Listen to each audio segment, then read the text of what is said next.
Apakah itu berkaitan dengan investasi mereka ke IKN? Orang mereka nggak ada yang tertarik investasi. Jangankan orang mereka, orang Singapura nggak ada yang tertarik.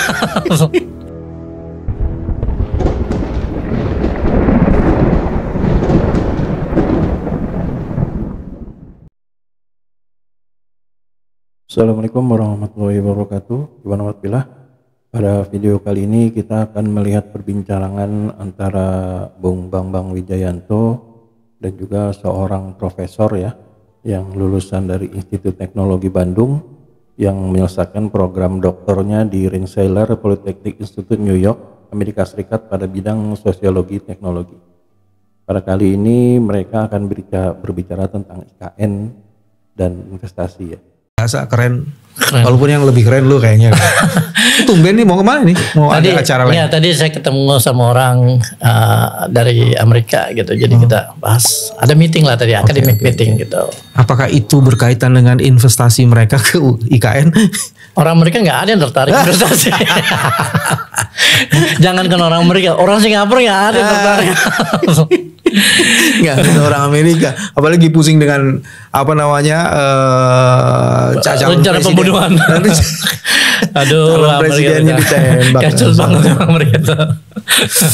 Akhirnya sobat, Pak Jokowi mengakui bahwa dia tidak bisa melakukan upacara sepenuh-penuhnya di IKN. Padahal 5 Juni lalu menurut jejak digitalnya itu beliau masih begitu optimis. Kira-kira nanti ini 5 Juni dia upacara kenegaraan 17 Agustus akan dilakukan di IKN. Tapi kemudian baru beberapa hari lalu kemarin lah dia mengatakan emang di sana sudah siap. Jadi kita yang ditanya emang di sana sudah siap. Emang fasilitas airnya udah jalan belum? Fasilitas dasarnya sudah siap. Airnya sudah siap belum? Listriknya sudah siap belum? Tempatnya sudah siap belum? Loh, selama ini yang meyakinkan semua orang atas barang yang tak mungkin ini adalah beliau. Terus sekarang dia malah tanya sama kita kebalik-balik ini. Apa sih sesungguhnya yang terjadi? Itu sebenarnya merefleksikan logika dia yang terbalik dalam membangun kota. Di mana-mana itu membangun kota itu yang pertama infrastruktur dasar dulu. Air, jalanan, listrik, pembuangan sampah dan sebagainya. Kalau dia tidak, istana dulu yang dibangun. Makanya kemungkinan besar istana itu yang sudah nyaris. Benar. Kalau misalnya dari awal dia konsentrasi untuk membangun infrastruktur dasar ini, tahun kemarin udah selesai. Lu salah, lu bukan istananya dulu. Kalau menurut gue tempat upacaranya dulu. Nah, jadi gini, mungkin kita bisa flashback dulu Mas Bewe dikit.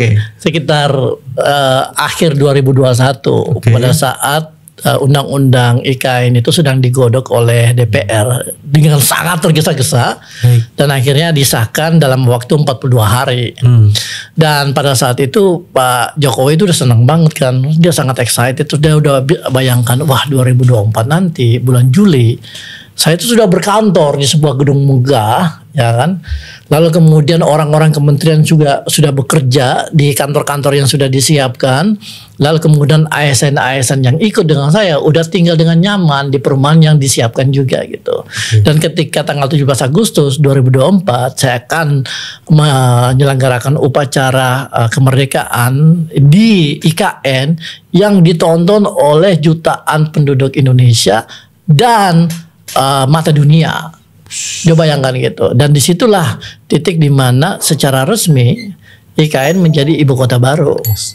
Ya kan? Dan itu bayangkan 2 tahun kemudian yang terjadi adalah dari seluruh mimpi-mimpi yang dimiliki oleh Pak Jokowi cuma satu aja yang selesai dan tuntas, yaitu lapangan upacaranya.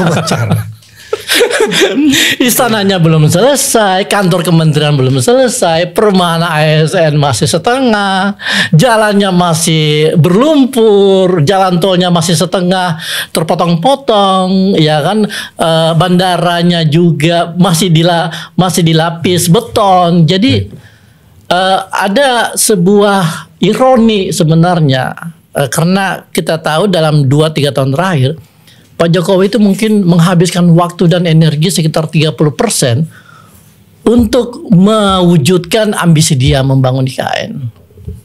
Oke. Gitu. Dan itu luar biasa itu energi yang dikeluarkan karena akhirnya mengakibatkan begitu banyak hal-hal yang membutuhkan perhatian dia, hal-hal yang membutuhkan kebijakan dia itu akhirnya terpinggirkan karena kepentingan dia untuk mewujudkan ambisi ini gitu, membangun IKN. Ya, itulah tadi obrolan dari Bambang Wijayanto dan juga Zulfikar Amir ya, seorang profesor lulusan Amerika, di mana mereka ini berbicara tentang infrastruktur dari IKN yang memang jauh panggang daripada api. Nah, di sini bisa dikatakan memang banyak sekali celah-celah yang membuat para peneliti, para politikus, dan semua para bisa dibilang yang oposisi ya, melihat bahwa banyak sekali celah-celah yang akhirnya bisa menjadi topik pada setiap pembicaraan. Nah, salah satunya adalah IKN, di mana investasinya bisa dibilang di sini ya amburadul ya. Di sini bisa dikatakan jangankan yang dari pihak asing, dari pihak dalam negeri, dari Singapura juga tidak ada gitu dalam negeri. Nah, sangat menarik sekali pembicaraannya, dan pembicaraan ini bisa dibilang panjang ya, dan akan ada banyak beberapa topik yang akan kita sajikan. Nah, demikian dulu Eden Project pada video kali ini. Bila memang kami ada salah kata, mohon maaf. Wabillahi taufiq wal hidayah. Wassalamualaikum warahmatullahi wabarakatuh.